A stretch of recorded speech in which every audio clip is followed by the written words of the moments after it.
Welcome everyone to another Culture Consultancy webinar series. If any of you joined me, probably 4, 5, 6 weeks ago, maybe now, maybe a little bit longer. I actually, the last webinar in this series, we focused on the middle manager's challenge around driving innovation, and specifically around how middle managers need to demonstrate what innovation requires and what a culture or the right culture for innovation requires, and how they demonstrate that and how they outline that to senior leaders, especially where leadership teams are asking or requiring the middle of the organization to drive innovation and innovation-led growth, but things aren't quite in place and middle managers are struggling to deliver against that ask. So today we're going to talk about what we call the leadership blueprint. And it's a blueprint that we've adopted and we've coached many organizations in. And it's specifically the leadership blueprint for enabling innovation, and enabling innovation in two contexts. First, the strategic drive for innovation and building innovation capability. What does that mean for leaders, senior leaders, and influencers across your organizations? And then secondly, how do we then start to build the right culture for innovation to supercharge innovation so that we are enabling innovation to happen in terms of capability, but over the long term, then embedding that capability into organizational culture, and what we call building a culture for innovation as opposed to a culture of innovation. So without further ado, for anyone that doesn't know me, my name is Cris Beswick. For my sins, I'm an ex-entrepreneur, although is anyone really ever an ex-entrepreneur? I'm certainly an ex-CEO, and now I work in an advisory capacity with companies around the world on innovation, strategy, leadership, and culture. So three of the core things that I'm going to share with you today. I'm also fortunate enough to head up innovation consulting here at Culture Consultancy. And I'm fortunate enough again to be the co-author of this cool book. If any of you haven't seen it, I know there's a picture of it on screen, but I always like to show a real life copy. So I'm fortunate enough to be the co-author of the book with Joe Geraghty and Derek Bishop, who are the co-founders of Culture Consultancy. One of the other things, again, for my sins, is I've pioneered measuring corporate innovation maturity, and I'm going to talk to you a little bit about that later, because measuring innovation maturity and where you are at the start of your journey as well as along that journey is super important. And then I've taught innovation, strategy, leadership, and how we build cultures for innovation at business schools around the world. And I hold several board advisor roles at innovation-focused organizations around the world. I've actually put a little QR code on there. If anyone hasn't got the book, I genuinely recommend you buy it. Don't take that as I want you to buy the book because Joe, Derek, and I are multimillionaires off royalties. That definitely isn't the case.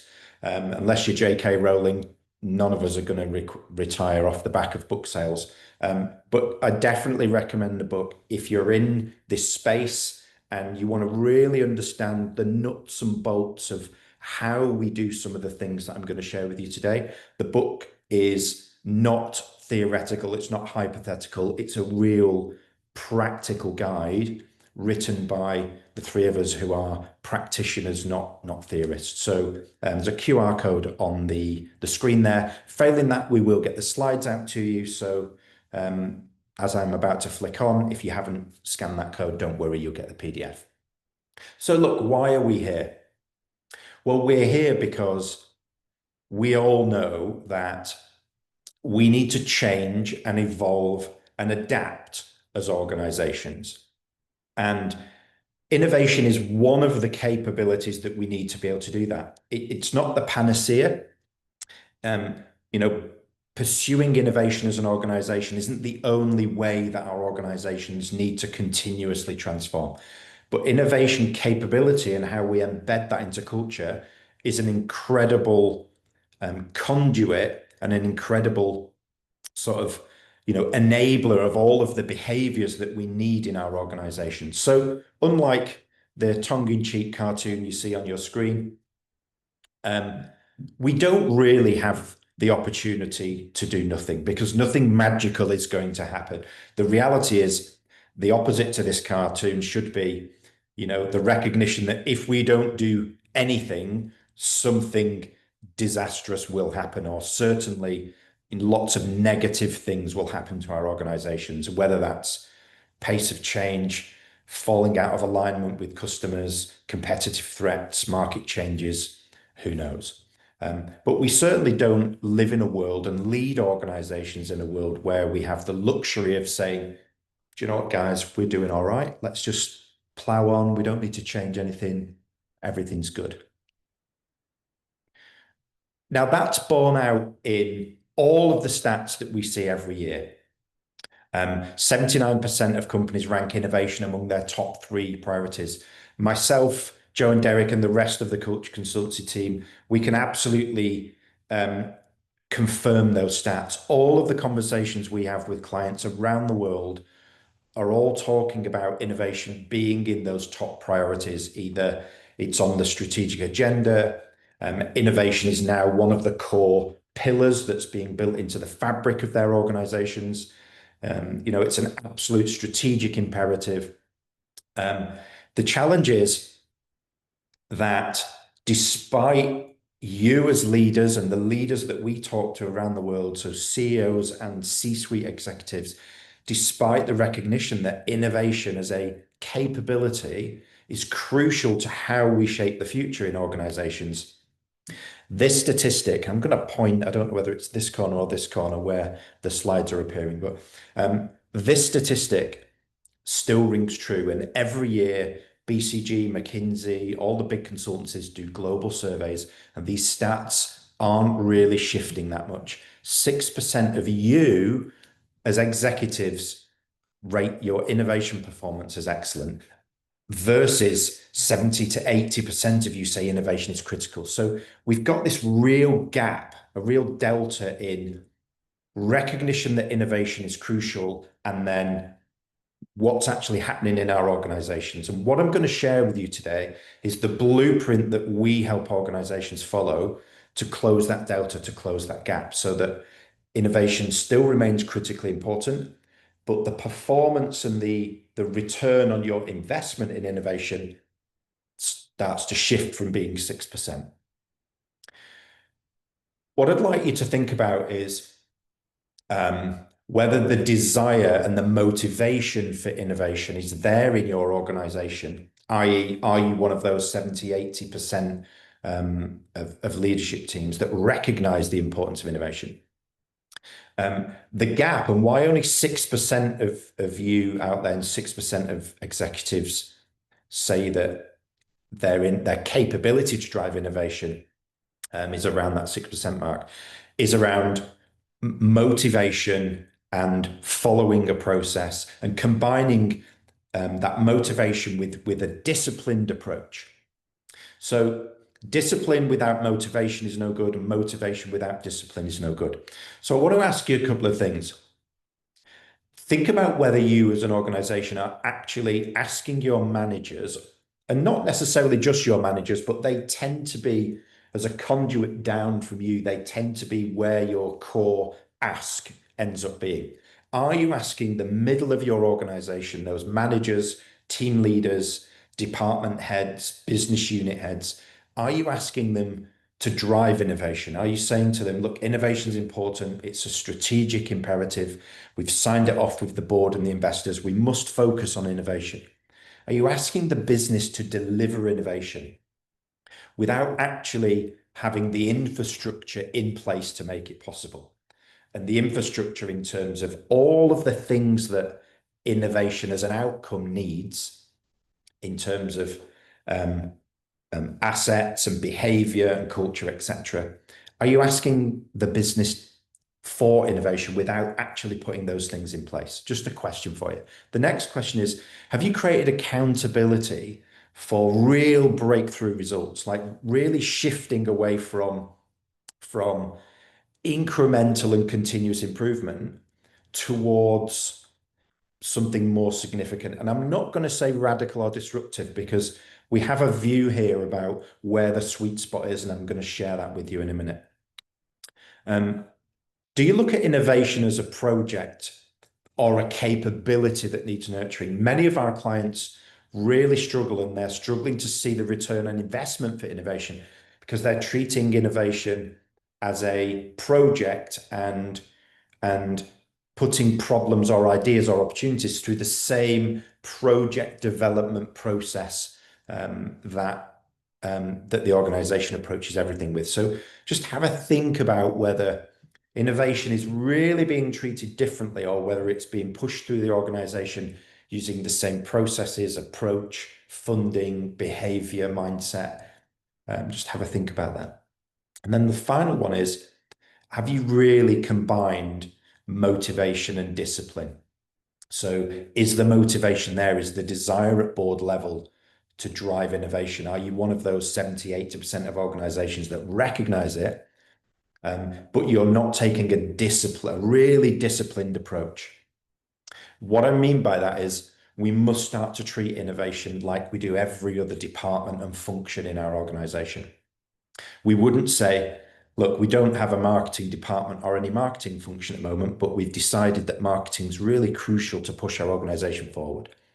What we would do then is we'd build a marketing department. We'd have someone head that up at board level. We'd build a marketing plan and a strategy. We'd put budget behind it. And then we'd put some metrics behind it to say, how do we now track and measure our return on that marketing investment? And what we do a few years down the line is, we'd know through evidence and through results, we'd be able to say, we're going to double down on marketing, or we're going to spend more money on marketing, because we know that every dollar we spend on TV advertising, for example, we know that the numbers suggest we get $1.50 back in return. So the ROI is clear. We need to build that discipline in terms of innovation into our organizations. And we should be able to get to the same point where we can measure the outcomes and the outputs and the impact of innovation across our organization. So what I'm going to cover today is this. I'm going to show you what we know to be what a high-performing innovation system looks like. And then that's going to give you an idea, if you have the motivation, but you don't know, you haven't got the discipline part, you don't know how to approach this, that's going to give you an idea of what you need to do as leadership teams or as leaders to take complete ownership of that strategic imperative to drive innovation. That's going to show you how to combat what I shared in the last webinar, which is, if you're putting pressure on middle managers, or you want the middle of your organization to deliver innovation and to drive innovation, and certainly to start to build the kind of culture that innovation requires, I'm going to show you how to enable that middle layer of your organization so that they can, what we call, drive innovation on a day-to-day basis. I'll then go back to showing you that sweet spot that I alluded to earlier. And that's about the type of innovation that you really should focus on, and why that shapes culture, and why that is the kind of innovation activity where you're going to see real needle shifting results. And I'll top and tail that with the other ends of the innovation spectrum when I show you that bit. And then the final bit is, I'll go back to what I spoke about at the start when I introduced myself, which is, how do we measure innovation maturity? How do we start to measure our progress along our innovation capability and culture journey? And that's something that we call innovation maturity. And I'll give you a quick insight into how we do that, but how you could do that yourself. And there's a section in the book, actually, if you want to look at doing this yourself, there's a whole guide in one of the chapters in the book that lays out the basics and the fundamentals of the approach that we use to do that. So first things first, what does a high performing innovation system actually look like? And in our experience, having done this for over a decade now with hundreds of companies around the world, it looks something like this. It will slightly change depending on the context of your organization, depending on your strategic drivers, how you want to grow, how aggressive you want to drive innovation, and how quickly you want to see the results from that investment in innovation. But also, um, what your journey looks like in terms of your start point. So again, measuring your current level of innovation maturity is really critical to enable you to understand how quick you can build that capability and culture around innovation. So the first thing is strategy. We need to be really clear on why innovation has made it onto our strategic agenda, why it's become a strategic imperative, and how it's going to get our organization to where we want to get it. The next thing we've got to do then is understand what processes and what practices and what tools we're going to need to deliver that innovation-led growth. How are we going to make the right kind of decisions about where those ideas come from? And who's going to make those decisions and what mechanisms do we need in place? The third part is then cultural. So we've all heard the phrases, innovation's a team sport and innovation's purely about people. And all of those phrases, all of that language are absolutely key. Innovation fundamentally is a cultural capability. What we want is to get away from having a small crack sort of, SAS squad of innovators where we pin all of the hopes and dreams of our organizations on the one tiny department. We want to democratize innovation and build that capability across the organization, because that organization is going to help us build what we call a balanced portfolio. So how many people do we need and how often do we want people contributing to incremental innovation or continuous improvement? How many people do we then want looking at different forms of innovation up the spectrum? And I'll talk to you a little bit more in a minute about what those look like. But innovation's cultural. It's about behavior, permission, values, risk, contribution is a key word. So we've got to figure out the kind of culture that we've got now and the kind of culture that will allow us to drive innovation on a day-to-day basis. And your job as leaders is to figure out how you deliver on that bottom left-hand box of this diagram. What do we need to do? What do you need to do as leaders, as influencers, as senior people in the organization to bring innovation alive, to make it a core approach that the organization wants to pursue, and to put things in place like strategy and process and culture, to put the right things in place so that innovation is a real, viable, repeatable capability that your organization has. And we think, and all of my experience has shown me, that the key to doing that is to really enable the middle of your organization. So there's two false narratives that we come across when we talk about how to build a culture of innovation for clients. And the first question is, Cris, is innovation top down or is it bottom up? Is it something that we push on the organization and we drive from the top because we've got all the ideas and the answers and we know where we want to go? Or is it something that we try and build up and nurture from the bottom of the organization because we want people's ideas? And the reality is both of those approaches are correct, but the real magic happens in the middle.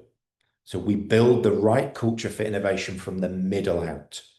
And your job as leaders, in order to build that real innovation-led culture, is how do you enable the middle of your organization to deliver against the innovation strategy and growth objectives that you've set?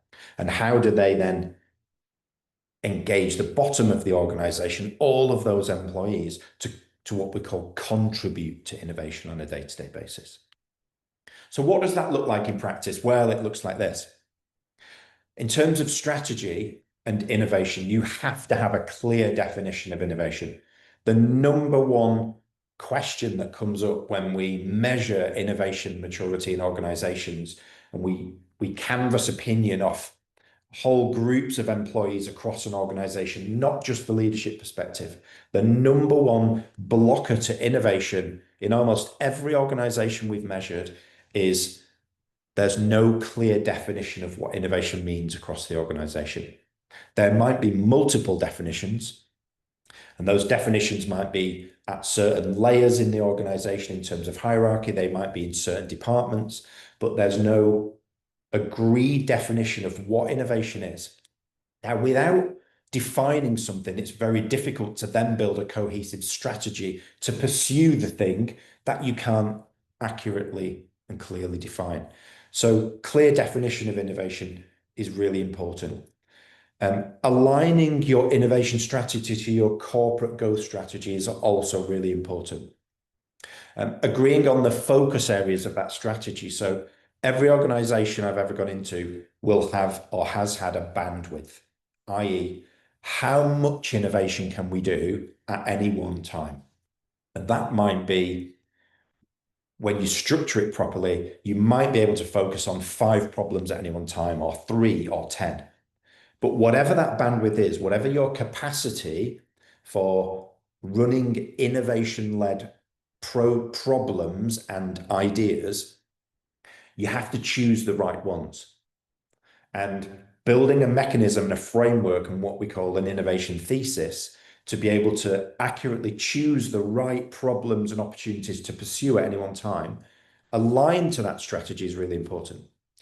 And then you've got to have the right resources and investment structures in place to support innovation efforts. In terms of processes, you need to think about things like, how are you going to develop ideas? How will you spin teams up to pursue problems and opportunities? And what process will they follow in terms of how do they develop ideas? What tools are you going to give them? What frameworks are they going to use? Because you want a consistent methodology and a consistent process for developing and experimenting and funding and making decisions as ideas are developed along their pathway. And then how will you measure that? In terms of culture, we need to make sure that components like engagement around innovation, people understanding that they can engage, are really clear. What's the risk and the reward of contributing to innovation? Is it safe psychologically and culturally for me to voice ideas and challenge the norms and challenge the status quo? How will I be recognized if I do contribute to innovation? How does contributing to innovation fit into my role as an employee? And does it actually affect my annual appraisal? Is it something that's going to be measured and recognized and rewarded? So how are you measuring contribution, what we call contribution to innovation? And I'll explain why we use these specific words in a moment. From your point of view as leadership, as leaders, what does leading for innovation actually look like? Well, there's got to be absolutely clear ownership. If we set out as leaders to tell our organizations that innovation is strategically critical to shaping the future of our organization, then we as leaders have to demonstrate absolute clarity and clear ownership around what that means and what we're prepared to do in order to pursue that goal. That means things like growth mindset become incredibly important for us as leaders and for the rest of our leadership team and our management teams.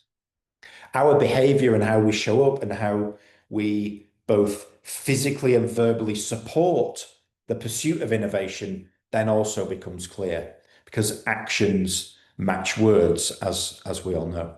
So how we communicate innovation and tell stories, and how we as leaders share how vulnerable we might be and have been in the past, to bridge that psychological safety gap by showing people that we've made mistakes, but here's what we've learned from them.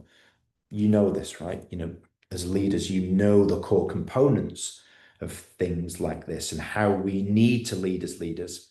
And these, the very essence of leading for innovation is rooted in all the behaviors and values and approaches that you guys know. And then the final one is management. How are we as leaders going to enable our managers to drive what we call drive innovation on a day-to-day basis, bring it alive on a day-to-day basis? How are we going to recognize and reward their efforts for that? How will we measure their impact and the impact of that focus on a day-to-day basis? And what does psychological safety look like for them? What does risk and reward look like for them? Because for you, it will look different. For them, it will look different. And for everyone else in the organization, it will look different again.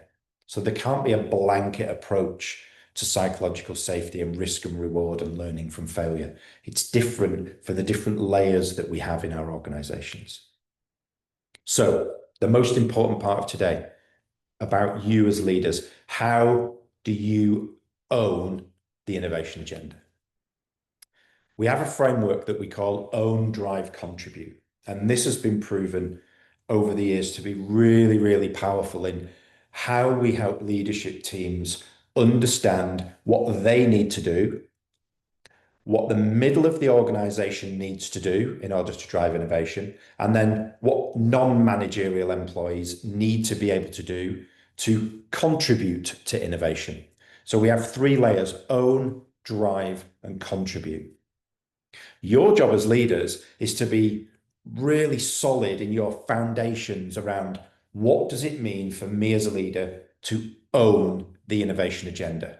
What does real ownership of innovation and the pursuit of innovation in our organization look like for me as a leader? And then what do those middle managers, those key influencers,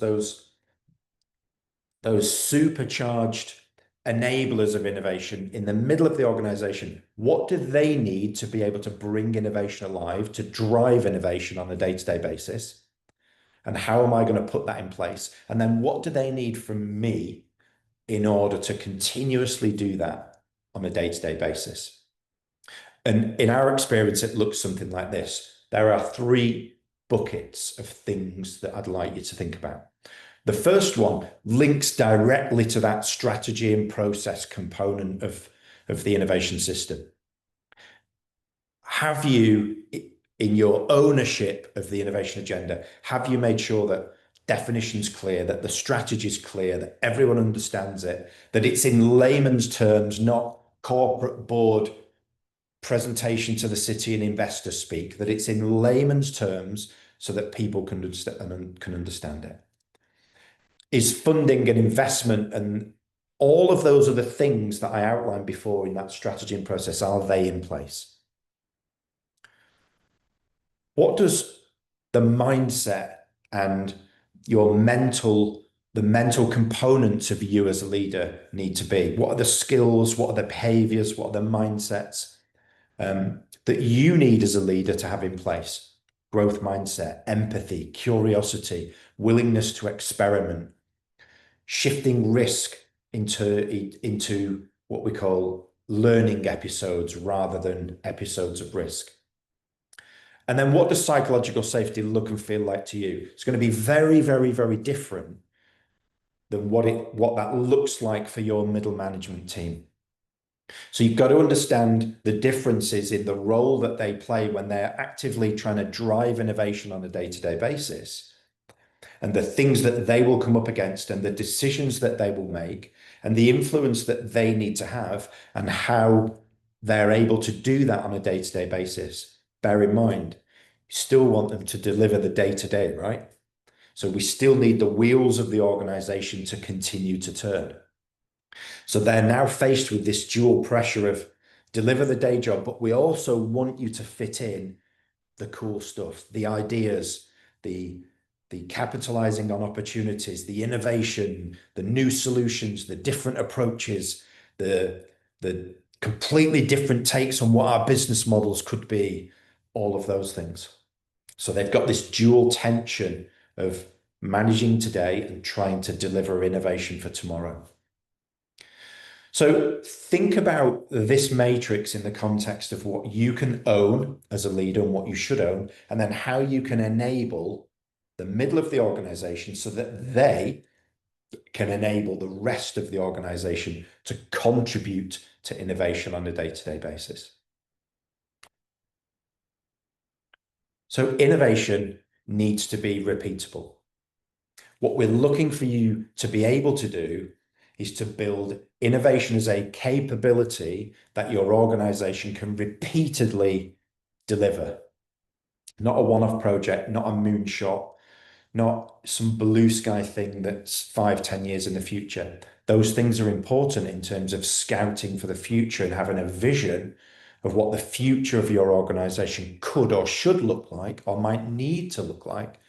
But on a day-to-day basis, we want innovation to be a repeatable capability that you've built and that you've embedded into the culture of your organization.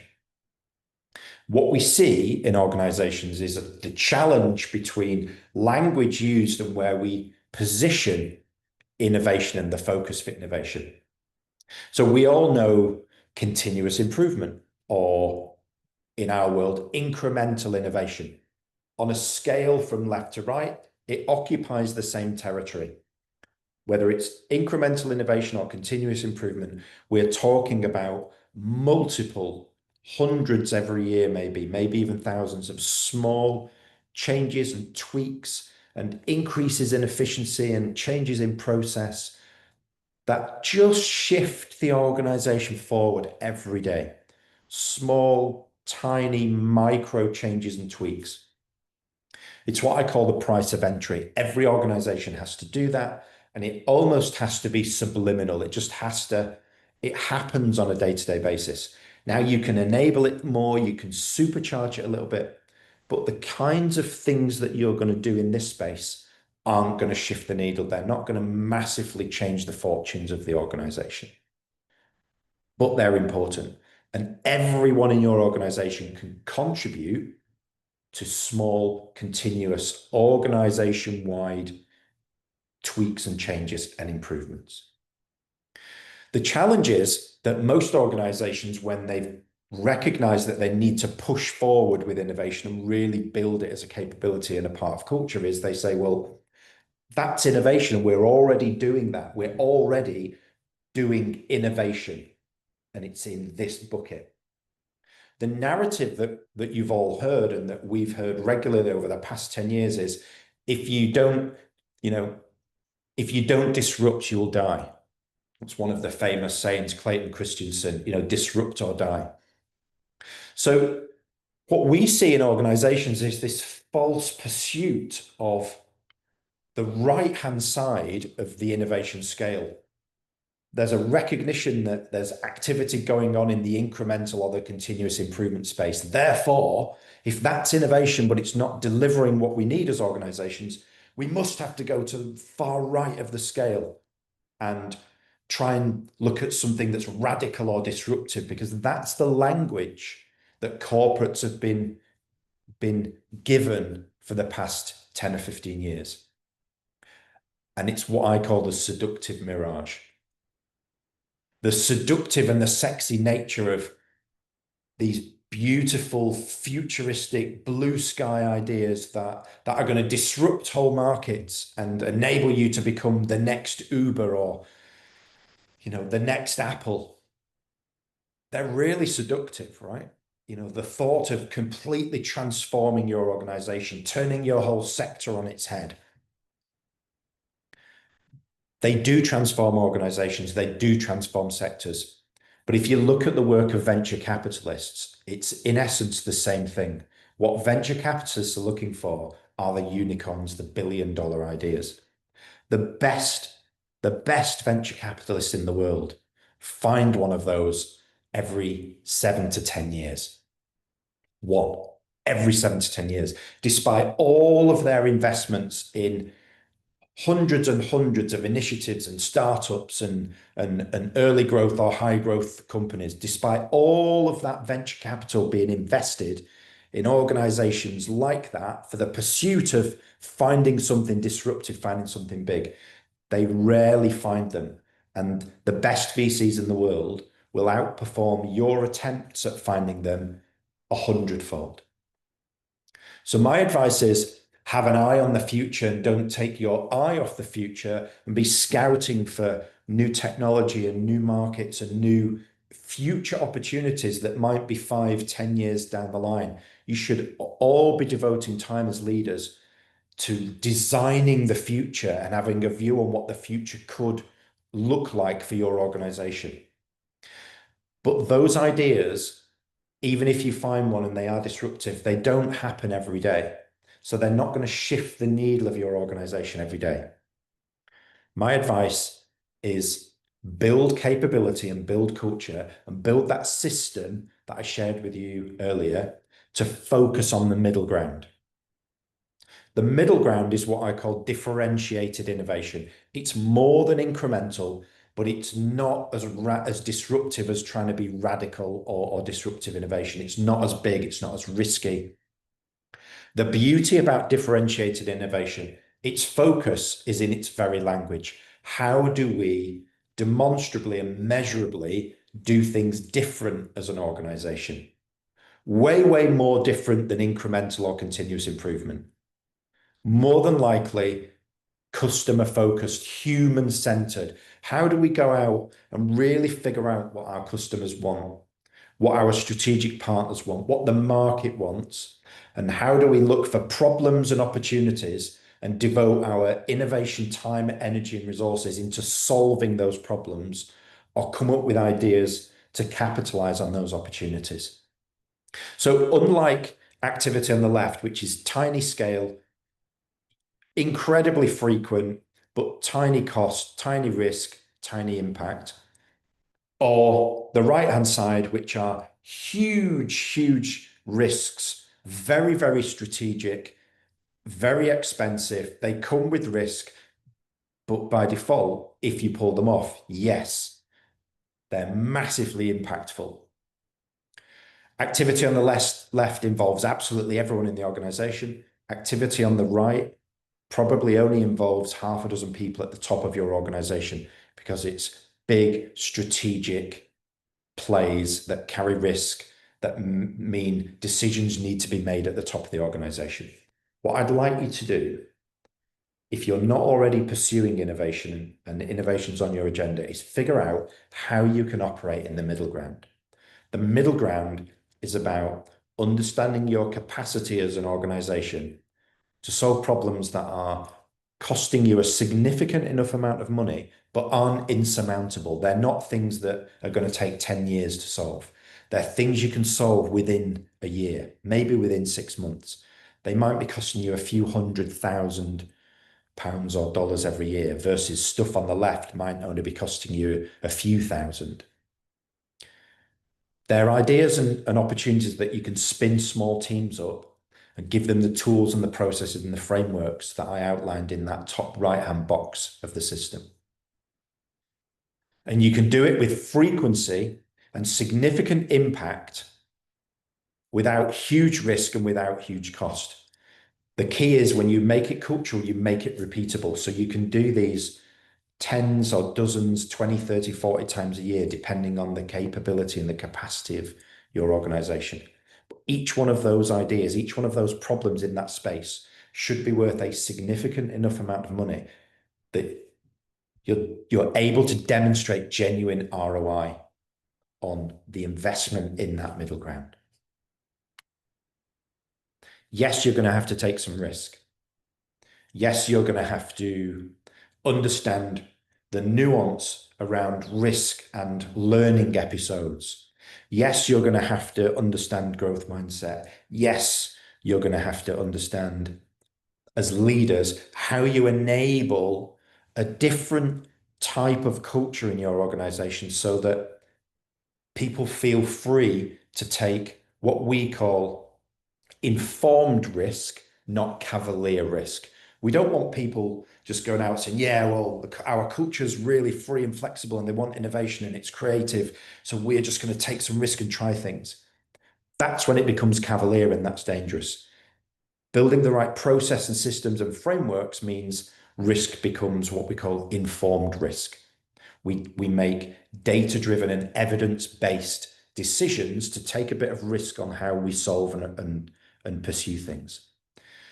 But without risk and without experimentation, without that push, without trying and without making mistakes, as James Quincy at Coca-Cola said, at Reed Hastings at Netflix says, and at Jeff Bezos eloquently says, you've got to take bets, you've got to take risks, you've got to be experimenting all of the time, because innovation's a numbers game. The more you experiment, the more ideas you try and solve, a percentage of them will come off, and that percentage of them will be 2, 3, 4, maybe even 5x returns on the value of that problem or opportunity.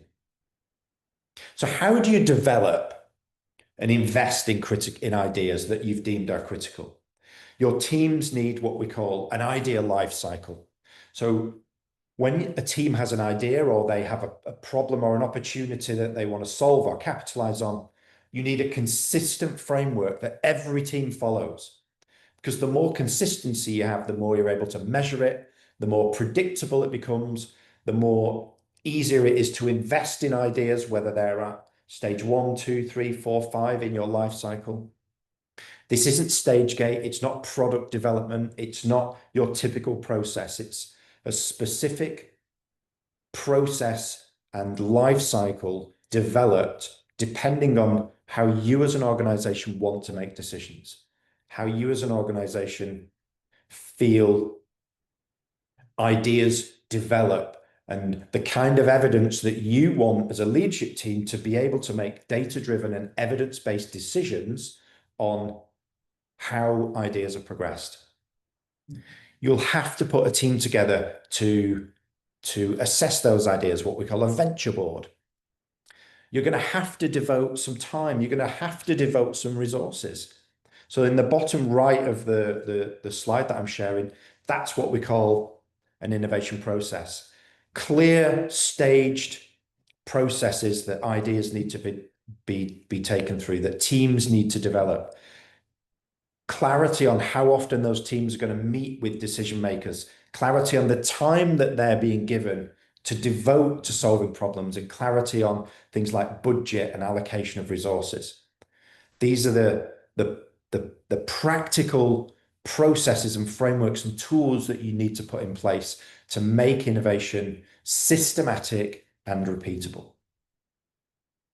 And then the final thing I want to share with you just over the next minute or two is, as you start this journey, or even if you're on the journey and you're not sure why your innovation capability and culture isn't delivering the results that you want, or why it's not getting you to where you want to go, is it's crucial to measure your current innovation maturity. If you're at the start of a journey, we can help you measure the innovation maturity of your organization, where it stands today. It's a really simple process. It measures the current capability of your organization, what you have in place, and it measures how embedded that capability is across your organization.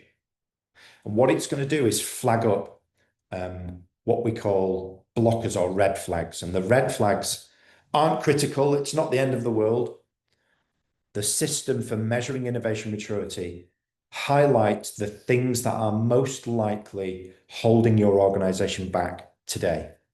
So instead of going in and thinking, oh, we've got to fix everything, take your organization on a journey and you fix the red flags. You fix the things that are evidently blocking innovation today. You fix those, and then you measure again 6, 12 months later. And you'll turn those in terms of a RAG rating from red to amber, maybe to green. But as your innovation maturity increases, as that capability to innovate embeds into your organization, other things along your maturity journey will then become blockers, will start to hold you back. And what AIM does is it helps you measure that. It helps you measure where the blockers are, what they are, and where they are in your organization, so that you can be surgical about the things that you as leaders need to tackle at any given time in order to continuously build your innovation capability. So it measures where you are today, and it allows you to not have to think you need to fix everything at once, but be really targeted on the things that are holding innovation back. And it allows you to develop that innovation system that I highlighted earlier: strategy, tools and processes, culture, leadership, and management, It allows you to develop those equally, because what we don't want to do is have brilliant strategy but poor culture, or have all the tools in place but no strategy. So it allows you and enables you to develop your innovation maturity around those five core components in equal measure. So in summary, first design the right system and align it to how much innovation your organization needs and what you need in order to deliver your strategic goals. If innovation is super important, you're going to need to build your capability quicker and invest harder in it. If innovation is something you want to build and drive over the next few years, then your approach to innovation can be different. But you must align it to your ongoing corporate strategy, whether that's the next 3, 5 years, whatever it is. Innovation must be a component of what will help you deliver that strategy, not just a word that's peppered throughout your corporate strategy. The second thing is understand what you need to do as leaders to own the pursuit of innovation-led growth. What do you need to do to own the agenda, the strategy, those processes, the culture, and how will you supercharge and enable your middle managers to drive innovation, to bring innovation as a capability and a part of culture alive on a day-to-day basis? So you've got to create clarity for how they can do that and how you're going to enable them to do that. And then the final bit goes back to that innovation maturity bit. Be like a sat-nav system. Whenever you go into your car and you turn it on and your sat-nav fires up, the first thing it does is triangulate your current position down to like 5 or 10 feet, depending on how accurate it is. If you put the destination in, which most of us do when we build a strategy, if you put the destination into your sat-nav, unless it knows exactly where you are today, it cannot plot the most efficient and the fastest and the most trouble-free journey to get to that destination. It's impossible for it to do it. So be like SatNav. Figure out where you are today in terms of an objective view on what your current innovation capability is, how embedded that capability is into your organizational culture, and then decide where you want to go.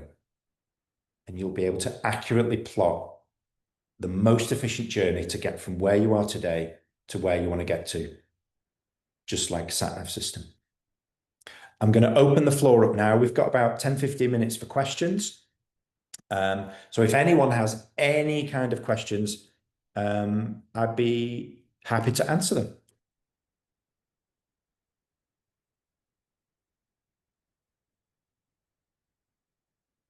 Bex, I don't know whether you need to open the floor up or whether you can. Let me stop sharing for a moment. I can share again my screen in a minute. Might be able to see. There's some chat. Let me have a look at the chat. What is the text? April, you've asked, what is the text beneath Chris's head? I don't know what that text was. We'll send the slides out, April. So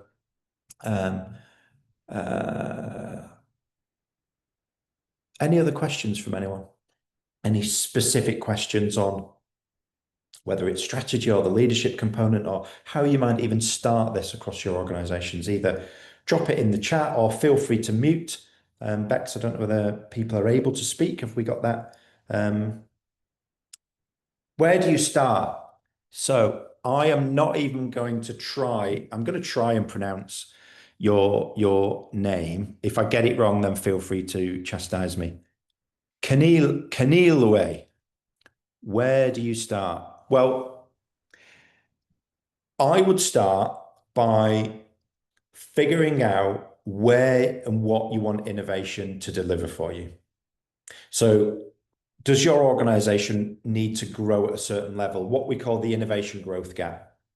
If your organization is growing at a rate that you're happy with and you don't foresee any significant changes to that, then innovation might still be important to you, but you might want innovation to deliver something else, maybe higher employee engagement, just generally create a more creative culture. Innovations as a component of culture is a fantastic thing for employee retention, and also attracting the next generation of talent because embracing the pursuit of innovation means you've got to put components and ingredients into the culture of your organization, which are incredibly attractive to people. Creativity, ability to take risk, ability to genuinely solve problems that people know exist, all of those things. So you might want to pursue innovation for that. If your organization has ambitions to grow really significantly, you then have to figure out if you continue doing what you're doing, will you be able to reach that ambition? Will you be able to grow and reach that level on your on your growth chart? If you can't, and you know that continuing to do what you're doing, you're going to get to a certain level, that gap between where you're going to get to and what your ambition is what we call the innovation growth gap, i.e., that growth will only come from things that you're not doing today, from ideas that you don't have today, from problems that exist today, and from opportunities that you haven't capitalized on. So that's when innovation then becomes a strategic driver of growth. In that case, the first thing to do is to start by measuring where you are today in the knowledge that you need to build innovation capability into culture, measure innovation maturity, measure where you are today, and then figure out the things that are holding your organization back or would hold your organization back and start to fix them. If you look in here, I forget what chapter it's in, but the foundation for building for measure, oh, here it is. So page 43. Where's my camera? Page 43 is the very, very basic version of the maturity model that I showed you. That's now a fully fledged enterprise-wide tool. But in the book, we outlined what the basic parameters of measuring innovation maturity are.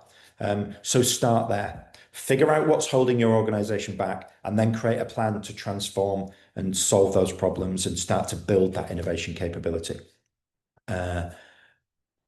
Bala, going to the definition of innovation, please can you explain how it can be specific as opposed to generic? So what you want to do is we have a whole approach to doing this. The approach basically it is made up of four components.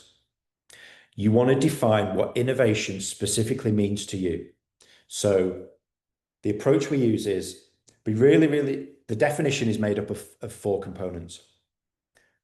What are you going to do differently that will define how innovative you are? What specific actions and behaviors is that going to take? What are the problems that you're going to solve, or what's it going to achieve? And what will the byproducts of you being innovative lead to? So build a definition made up of those four components. I can't remember whether we outlined this in the book. I think we did. Let me just quickly flick through and you will be able to, yeah, look. So again, in the book, look, we give all this stuff away, right? It's a bit crazy as advisors and consultants because we should keep all this close to our chest. Can you see that diagram there? In the book, use that framework, four components that will help you define what innovation, the definition specific to your organization should look like. There's no point saying innovation is the creation of new value because everyone says that. It's just too generic. Your people have got to go, okay, I see that now. Innovation is about us doing this because we want to get to here. And if we do that, we're going to deliver this. Now I can see that. You should be able to look at that definition and evidence components of that definition on a day-to-day basis in your organization. Who else? Jim, are there subtleties when applying across public, private, and not-for-profit organizations? Yes, Jim, there are subtleties, and we are working at the moment in both the public and the private sector. So two big organizations, we're running innovation capability and culture development programs, one in a private sector and one in a public sector, a housing organization as it happens. So a housing authority. Yes, of course, there are subtleties, but But in our experience, they are just subtleties and they're nuances because of the differences in public and private sector. That framework that I showed you, that's agnostic. The things that innovation requires in order for you to deliver it as an organization, remember, innovation's an outcome. So innovation is the result of you looking at problems or opportunities, whatever they are, and recognizing that they have value and significance, and then lots and lots of different things coming together: behavior, creativity, focus, tools, leadership, budget, all of those things coming together, and you being able to really creatively come up with a different solution to that problem. And then it only becomes innovative when that problem, that solution, that idea gets to market and it has enough of an impact that people go, wow. Remember why we pursue innovation in the first place. We pursue innovation because we want to do things demonstrably different than we're doing them today. And for me, that means we shouldn't bestow ourselves with the innovation badge. It's very easy for us as organizations to self-profess that we are innovative, because the reality is just a word. We can put, innovation or innovative on our strap line. We can pepper it through documents. We can spin teams up to solve problems and call them innovation teams if we want. But the reality is something isn't innovative until it is deemed innovative. So focus on the outcome and the impact that your pursuit of innovation has. And at that point, if people then go, wow, that solution that the local council have just implemented, that is really, really clever. If they use the word innovative, brilliant. If they don't, if it's had the impact that you set out for it to have, sort of doesn't matter.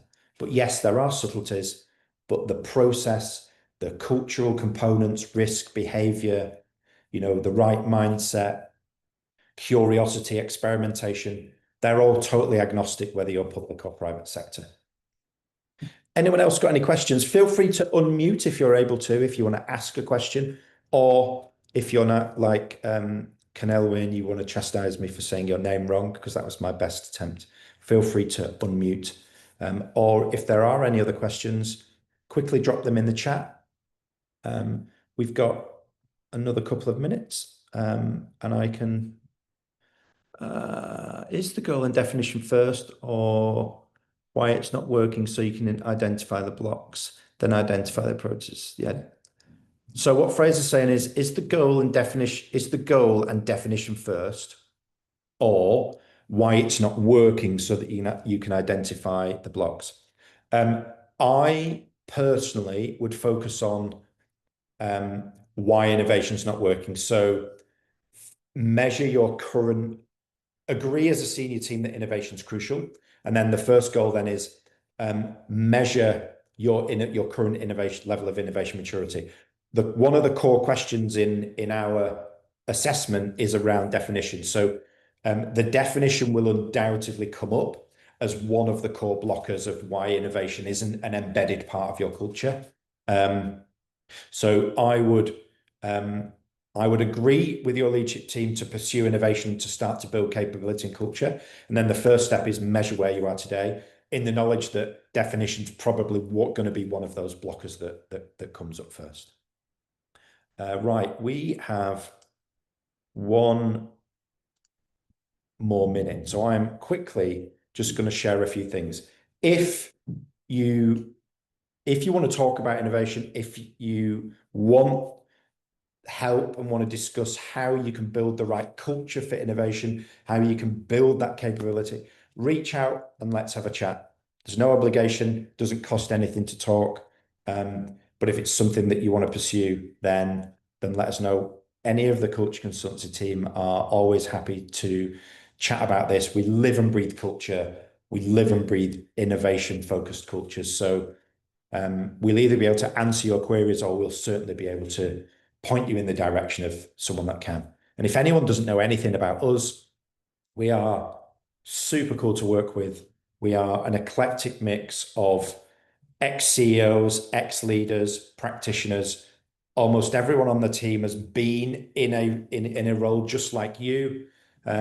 We've built our own businesses. We've held senior executive roles in global organizations, and we've come together to put that all into practice. And the proof is in the pudding. We've won tons of awards. Our book was an award-winning book, and we're passionate about helping any of you guys build innovation, build culture, and what perfect timing. That's a fire alarm. So we're 1 minute past 11. I'm probably going to have to go.